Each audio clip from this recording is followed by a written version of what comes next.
Now here I'm just trimming at the bark, or more the sapwood. The sapwood gets so much dirt and stuff in it from just sitting on the ground that it's going to dull out my chainsaw. So I'm just going to need to trim back that sapwood. I'm using actually a pickaxe because I don't actually have any sort of tool that I would use to cut it back, and the pickaxe works plenty well. And I'm just gonna chipping away at the bark or sapwood that's left. It's pretty rotten. As you see, this piece of wood is pretty old and decrepit. It's been sitting in just the woods for quite a while, I imagine. I actually didn't cut down this tree myself. I actually got it from someone who was originally going to turn it to firewood. They thought it was useless, but I convinced them to give it to me for free, actually, because to them there was just a junk piece of wood. But I know on the inside of that wood it's going to look really beautiful, so I plan to strip it down the sides and turn it into a table and planks.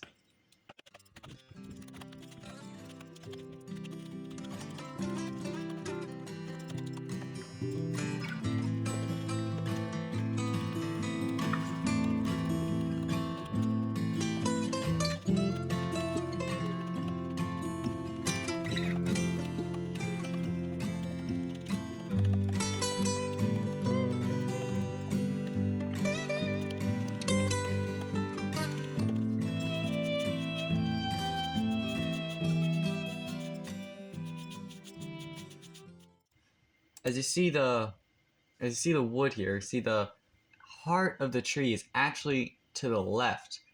You can see that the right of the tree, the heart is right offset. Now this is probably because the tree only got sunlight on that one half of the tree. Maybe there was some other trees that are shading in the woods. This was on the edge. Who knows? But the heart is in the left. You don't want the heart. The heart is fragile wood. You don't want that in any of your furniture or anything you'd want wood for. So what I'm gonna do here is I'm gonna cut a slab out of here. You see two lines. I'm gonna cut the slab right there. I'm probably gonna tilt the log a bit, but I don't want to get that heart in my piece. So I'm gonna be able to cut a slab and maybe cut some small dimensional lumber out of the rest of it. I could, in theory, cut another slab here, but that's a lot of work, and I think I'm just gonna turn the rest into dimensional lumber and take that big slab out of it. Now I'm gonna start off here by just trying tracing some lines. I'm not gonna measure it. I could measure it. It probably would make things better, but I personally don't think I need to measure it. I'm just gonna create some lines. They're pretty straight. It doesn't need to be straight because at the end of the day, it's electric chainsaw. It's not gonna cut perfectly straight, no matter how hard you try without a guide. I don't have a milling machine or anything like that, so this is about the best I can do. So I'm just gonna cut a really thick piece, probably about 4 inches, somewhere between 4 and 3 inches, and I'm gonna plane down the edges so it can be a nice piece of wood.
Now you see here I've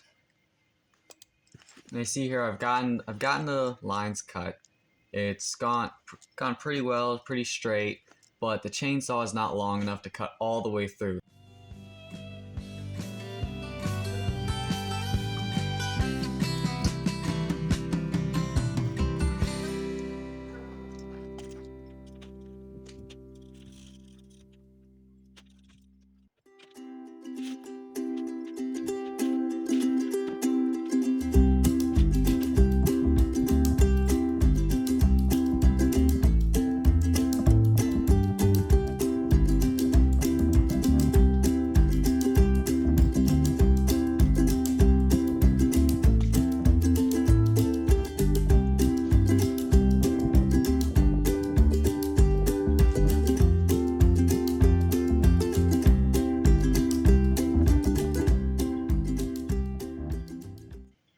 find a way to get that line onto the back. So what I'm going to be doing here is I'm going to be trying to cut at 45s on the other side of at the top, because I can't cut straight down, because I cut straight down the end grain, that the blade's not, it's going to dull out the blade. The motor's not powerful enough to be able to handle that, because it's just very challenging to be able to cut down. So I'm going to trying to cut down at 45s to still get in with that grain, not go directly against it.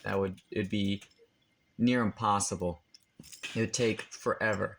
I may try and trace a little lines, but I really don't want to cut straight down the log.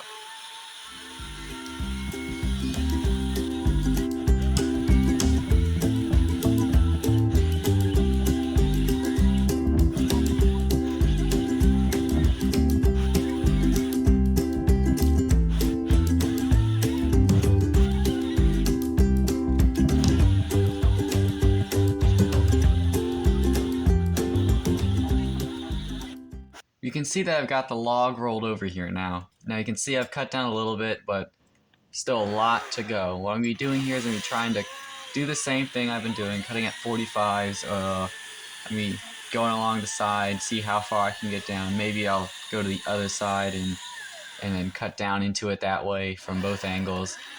It's not going to meet. It's going to meet at a weird angle, but that's fine because we have the piece of wood so thick there that we have a lot of room for error, so we can just plane that down once it's cut.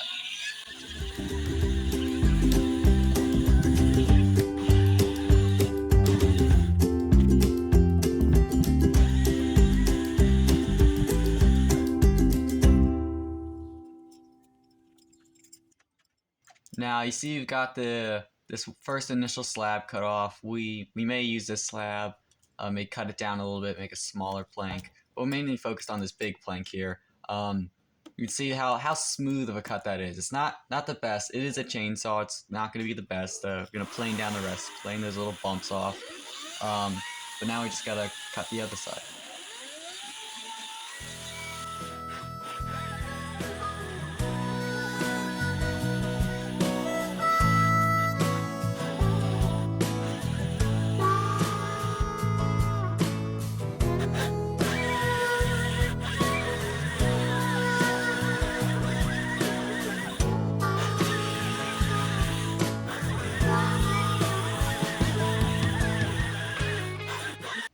Now you can see how poorly the lines meet up. That's a bit of an error on my part, but it's fine. There's a lot of thickness to the wood there. I'll be able to plane that completely out. And I'm going to just drive 2 railroad spikes actually into the wood, kind of act as a wedge to separate those pieces because it's just going to be too hard.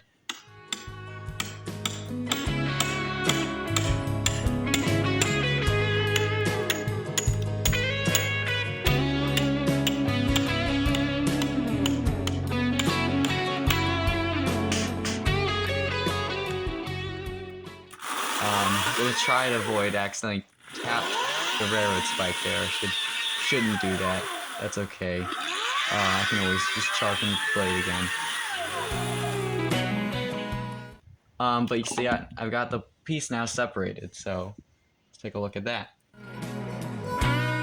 Now I've got the slab put on the cart here, and I've got the electric planer. A hand planer would just take way too long. It'd take me all day, so I'm going to use this electric planer. It'll cut through it like nothing, and I'm going to start trying to get the bumps out, the area where I dug into the wood a bit. I'm going to just completely plane that out.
Now I've got the side almost completely smooth.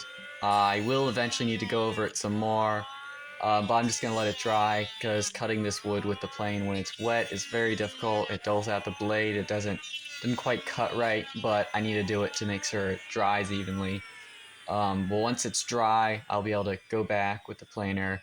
I'll plane it down some more, and then eventually go in with a hand plane to really smooth it out. And you can already see the beauty of the wood in this piece. From what looked like a rotten piece of wood, is actually the inside of the wood stays whole. The bugs haven't really gotten to it. The funguses and anything haven't really gotten into the wood, and that center of the wood just stays. So I've got the board flipped over here, and I'm going to basically do the same thing. Make sure all those bumps are out. Make sure it's smooth enough to dry so it can dry evenly and not crack or separate.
And now you can really start to see the beauty of the wood show.